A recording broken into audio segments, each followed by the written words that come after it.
பரிகார ஸ்தலங்கள் என்னும் பகுதியிலே நாம் கடந்த சில நாட்களாக இந்த தமிழ் புத்தாண்டு எப்படி இருக்கும் என்பதை பற்றி பார்த்து கொண்டிருக்கிறோம். தமிழ் புத்தாண்டு பலன்கள் வரிசையிலே இன்றைய தினம் பார்க்கவிருப்பது துலாம் ராசிக்கு இந்த புது வருஷம் எப்படி இருக்கிறது. துன்முக்கி வருஷம், அதை துன்முக்கி என்று சொல்லலாம், துர்முக்கி என்றும் சொல்லலாம்.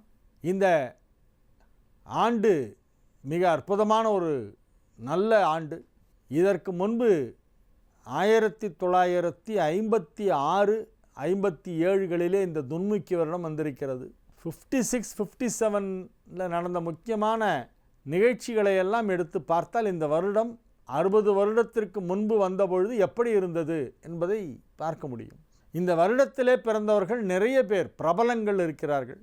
எல்லா துறைகளிலும் பிரபலமானவர்கள், வெற்றிகரமாக தங்களது தொழிலிலே புகழ் சம்பாதித்தவர்களெல்லாம் இந்த துன்முக்கி வருடத்திலே பிறந்தவர்களாக இருக்கிறார்கள் என்பது ஒரு முக்கியமான விஷயம். மிக ஒரு அழகான நேரத்திலே இந்த வருடம் ஆரம்பமாகி இருக்கிறது. புனர்பூச நட்சத்திரத்திலே வருடம் துவங்கி இருக்கிறது. ராமநவமிக்கு முந்தைய நாள் வசந்த நவராத்திரியிலே வருடம் ஆரம்பமாகி இருக்கிறது. வசந்த நவராத்திரி ராமநவமி உற்சவம் நடைபெற்று கொண்டிருக்கும் பொழுது புனர்பூச நட்சத்திரத்திலே வருடம் துவங்கி சித்திரை மாதம் 2ஆம் தேதியன்றே ராமநவமி. இது ஒரு நல்ல வருடம் என்பதால் இப்படி வந்திருக்கிறது என்று நான் சொல்வேன். ராமபிரானின் திருவள்ளுவரை சிந்தித்து சுந்தரகாண்டம் படித்து கொண்டிருப்பவர்களுக்கு வாழ்க்கையில் என்றைக்குமே கஷ்டமே வராது. ராமகாதையை யார் தினசரி படிக்கிறார்களோ அவர்களுக்கு புகழ் கிடைக்கும், செல்வம் கிடைக்கும், அனைத்தும் கிடைக்கும். அற்புதமான ஒரு வருடம் என்று இந்த வருடத்தை சொல்லலாம். துலா ராசிக்கு இப்பொழுது எப்படி இருக்கிறது? துலா ராசிக்கு 11ஆம் இடத்தில் இருக்கும் குரு 12ஆம் இடமாகிய விரயஸ்தானத்திற்கு வருகிறது. அது நல்லது. 2 ராசிகளுக்கு குரு நிச்சயம் நல்லது செய்யாது. ஒன்று ரிஷபம், இன்னொன்று துலா. ஏன்னா இது ரெண்டும் சுக்கிரனுடைய வீடு. எதிர்க்கட்சி தலைவர் அவர். குரு தேவகுரு, சுக்கிரன்கிறவர் அசுரகுரு. அதனால் சுக்கிரனுடைய வீட்டில் பிறந்தவர்களுக்கு குரு நன்மை செய்யாது. அதனால் அது 12ஆம் இடத்தில் மறைய போகிறது நல்லதாக போச்சு. ஹாப்பியாக இருக்கலாம். பாடா, குரு வலுத்தாதான் கஷ்டம். துலா லக்னத்தில் பிறந்து குரு 10ல் உச்சமாக இருந்ததுன்னா அவனுக்கு வியாதி, கடன், எதிரி எல்லாம் எப்போதும் இருக்கும். ஒன்றா ஹாஸ்பிட்டல்லே இருப்பான், இல்லை கோர்ட்லேயே இருப்பான். கடன் தொல்லை, நோய் நொடிகள், எதிர்ப்பு, சத்ரு உபாதை இதெல்லாம் அதிகமாக இருக்கும்.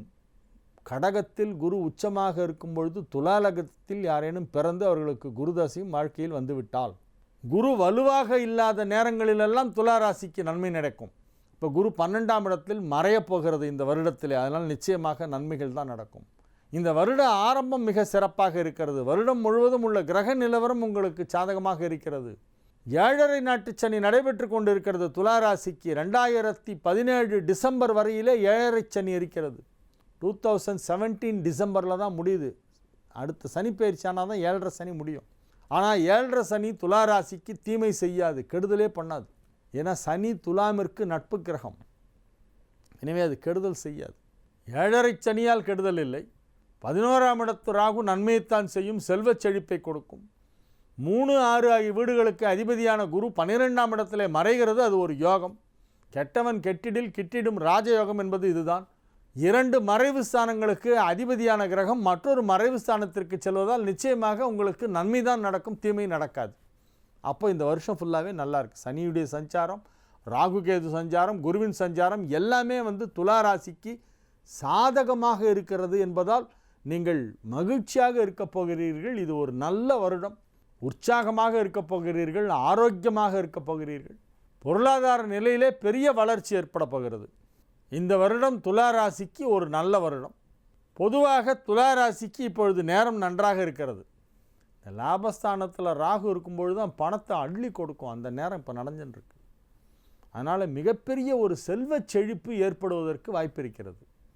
அதாவது ஒரு சப்போஸ் உங்கள் பேங்க் பேலன்ஸ் 5 டிஜிட்டில் இருக்குன்னு வச்சுங்க, அதை தாண்டலை அப்படின்னா இப்போ ஒரு 6, 7, 8 டிஜிட் வரைக்கும் வர்ற அளவுக்கு திடீர்னு ஒரு பெரிய ஒரு வருமானம் அதிகரிக்கும், செல்வ செழிப்பு ஏற்படும், சேமிப்புகள் உயரும், மிக மிக அற்புதமான நன்மைகளெல்லாம் நடைபெறுகின்ற ஒரு அற்புதமான ஒரு நல்ல வருடமாக இது விளங்குகிறது. இந்த வருடம், இந்த துன்முகி வருடம் துளாராசிக்கு மகிழ்ச்சியை கொடுக்கும் வருடம். மாணவ மாணவியர் அனைவரும் இந்த வருடத்திலே மிக அற்புதமாக தங்களுடைய தேர்வுகளிலே வெற்றி காண்பார்கள்.